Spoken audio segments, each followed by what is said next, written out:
Hello everybody, and welcome to Pravus Gaming and more Stellaris with the Bakturian Collective. This video is going to be a little bit weird for me, just in the sense that I actually did record this, and then found out that my mic was muted the whole time, and I lost the audio. So I'm just going to be voiceovering this particular video. I'm not going to be talking kind of like, I have no idea why I'm circling the screen so much. I'm saying something. I have no idea what it is, though. So I'll just be trying to talk about this the best we can. But yeah, guys, welcome back to Stellaris. You noticed we have grown quite a bit since the last video. We are currently fighting the Commonwealth, whatever they're called again, I don't remember. Some sort of weird Commonwealth thing. We're going to try to beat the crap out of them because we are about to win the game. At the time I started this video, I had 192 planets colonized, and I only need 200, which would be considered 40% of the galaxy in order to win. So yeah, out of about let's see, is it 1,000? Yeah, but out of a lot of planets, out of 500 planets, we're about to have the 200 required. Now, I do have some colony ships that should be going off and colonizing a couple in the meantime, but once we finish this war, we will have everything that is required. So I'm just going to kind of talk through this video a little bit. For the most part, it's going pretty well. This war is really not much of a threat to me at all. I did destroy another fallen empire, and after the Unbidden were done for, which you might have seen in the last video, then there's really not much left. The last video had the Crisis event, and nothing has been able to challenge me since, so I'm pretty much just steamrolling the whole galaxy at this point. But we're trying to get as much war score as possible so I can end this war as quickly as possible and win the game as quickly as possible, because, by golly, I am ready for this series to be done. It's been fun, but it's quite a marathon, and the end game is extremely repetitive. I'll admit that the, at this point I think I'm talking about the naval capacity, because you can see I'm over 1,000 right now. I'll just quickly say that the way that works, for every 1% you are over the capacity, you'll pay an extra 1% maintenance cost. It's pretty simple. So right now with 1,009, it says I have a 0% increase in cost, but if I had 1,010, 10 is 1% of 1,000, therefore I'll have a 1% increase on my maintenance. We can afford to do that, but it is something we ought to keep in mind. Anyway, yeah, I'm ready for this series to be done because the Crisis event was pretty fun and actually gave me a run for my money. As powerful as I was, like, that was still kind of difficult. Granted, right, I don't think you're supposed to have to do that stuff alone. I'm pretty sure that the Crisis event like that is supposed to get the entire galaxy mobilized to take it down, and I soloed it. And it was a little bit tough, but I soloed it and still maintained the vast majority of my fleet, so we won very handily. But it was still at least challenging. It was at least a little different, but that was the only interesting thing that really happened in the late game. Everything's been very much rinse and repeat, the same style of war. You know, go through, split up your fleet into some good manageable sizes, destroy all their stations, then go around bombarding everything, blah, blah, blah, blah, blah. And some people will find that funny. I just find it repetitive, and repetition does not always equal fun for me. Especially when most of the time it's involving dealing with fleets that are kind of sneaking past your front line and you have to go chase them down. For example, you may notice that there's a Kemplar United Planets fleet that's been kind of going way deep into my territory and harassing the crap out of me. I'm not bothering with them because I'm going for checkmate here. I don't need to deal with their fleet, I just need to take down this Commonwealth. Although that would be a pretty good way of getting some extra war score, but I didn't really want to bother with that. I have so many messages right now, good lord. Way too many. Savikex? Confederacy? I don't freaking know. Anyway, but yeah, I'll be glad when it's done. It's been fun for what it is. The early game of Stellaris is the fun part, I think. Exploring, kind of saying, oh my gosh, did I get lucky? Did I get some really good plants? Did I find a Gaia world in my territory, etc.? The early game colonization, there's a lot of strategy and timing to it. The early game technology research is very tactical. You have to pick and choose what's important to me in the early game. At this point, meh, not so much. I should have somewhere on the order of like 3,000 population, and I do have, as I said, 192 planets colonized, so you can imagine that my science costs are outrageously high right now, but it doesn't matter, because pretty early on, I was able to get the technology that I wanted to win, and I haven't really bothered to modify my ships since then, with a couple minor exceptions. I don't think I'll get to see it in this video, but I did change my corvettes to using the extra-dimensional weaponry, instead of a torpedo, which does an extra 50% damage to, oh yeah, you can see we just finished up some shields there. They do an extra 50% damage to hull penetration, armor penetration, and there is an extra 50% shield penetration, which is pretty nice. So they're powerful, but they have very low accuracy.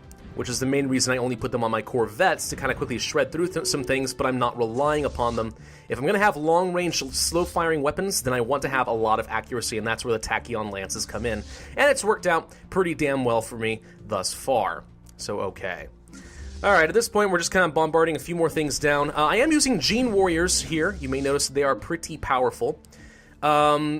I would argue these are the best troops in the game. I can't really think of anything that is better than them. They have extremely good attack values and actually surprisingly good defense values.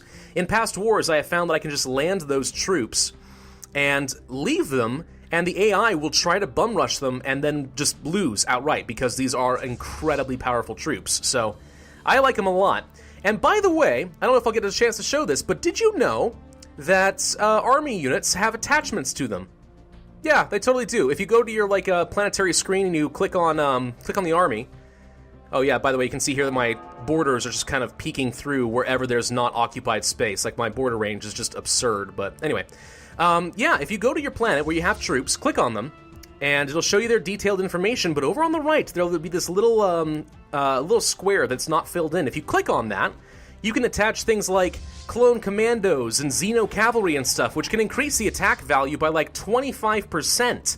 That's how good they are. It's like, how did I not know about these things?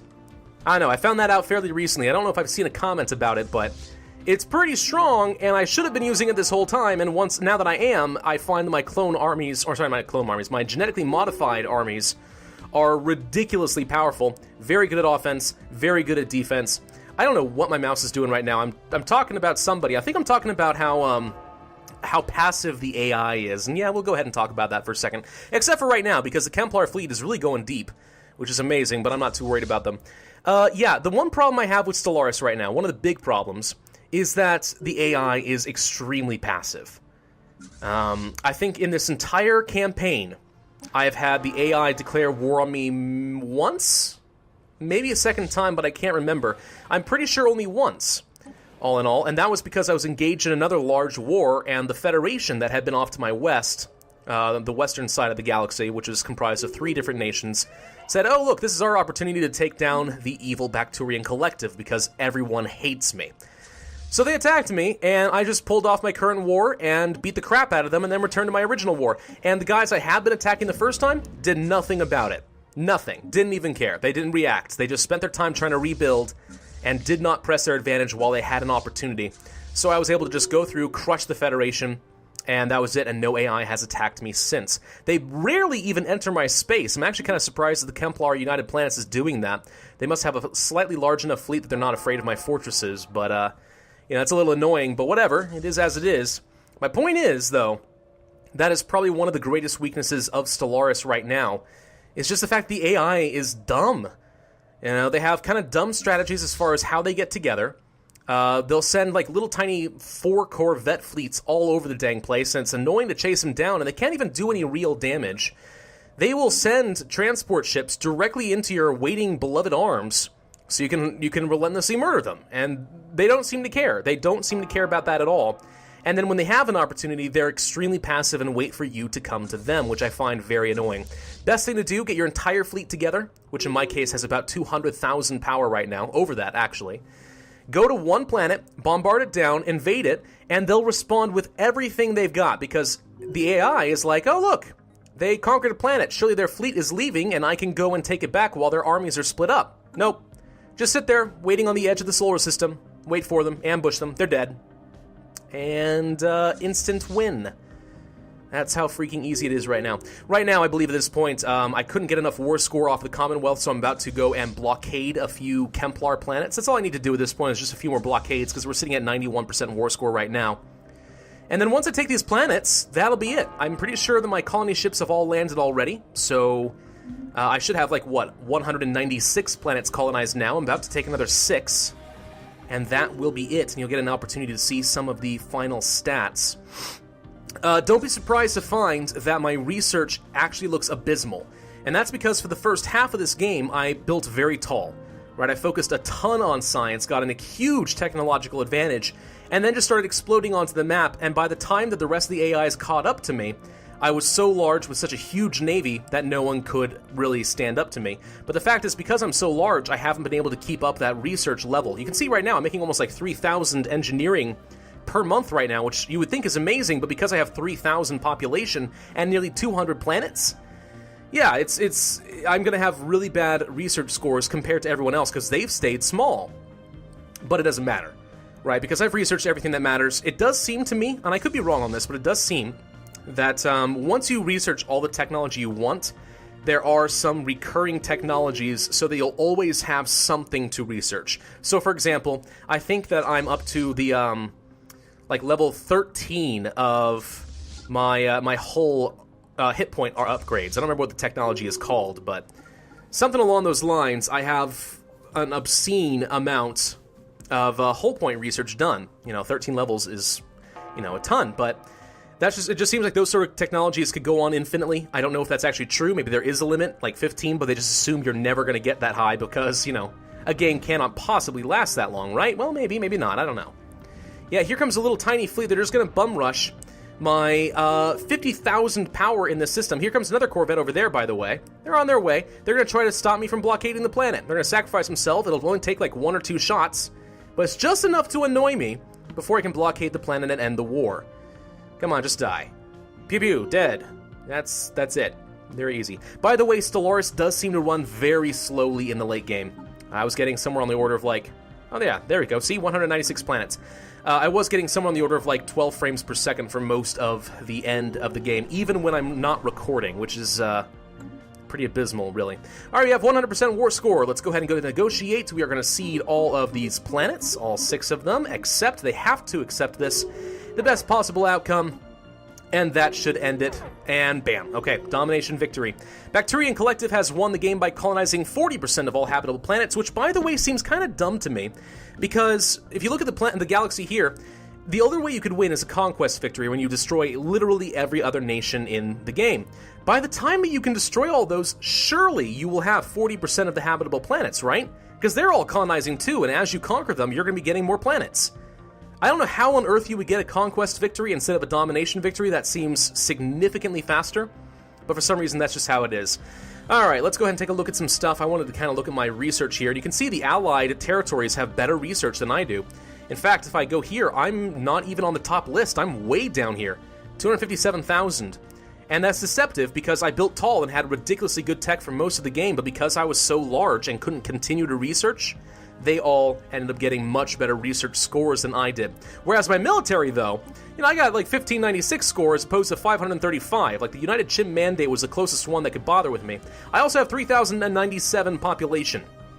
So yeah, you can understand why my research score got a little bit low. But anyway, guys, that is Stellaris. Honestly, the game is fun. The early game in particular is quite enjoyable because there's kind of this fresh and exciting exploration novelty to the game. And there's a lot of strategy in the early game as far as how you prioritize tech, but by the time you get to the late game, I don't know. For me, at least, Stellaris just fizzles. I've improved my tactics a lot. It got better. And my new formatting for recording made it a lot more enjoyable to record, but this was another, like 20-some hours of gameplay since I changed the format. And you can imagine that would have been another, 40 to 60 videos to get to this point, which is just insane. And it would have been the same thing every single time, which is just not that enjoyable. So I'm going to be done with Stellaris pretty much from here on out. I don't think I will be revisiting it on this channel unless there's a big expansion pack change or something like that. Something new to kind of draw me into it, I don't know. But as it stands right now, I've explored the game. I think I know about everything I really could care to know about it, and it is fun, but it really needs some work. The AI needs improvement, the late game needs improvement, and I think combat could use a little bit of rebalancing as well, because it's really, really annoying getting around. But anyway, yeah, I'm going to go ahead and end that video here. Thank you guys for watching. I do hope you enjoyed this series. If so, then be sure to hit that like button, leave a comment, and subscribe. And I will see you guys for another series, another time. Bye-bye.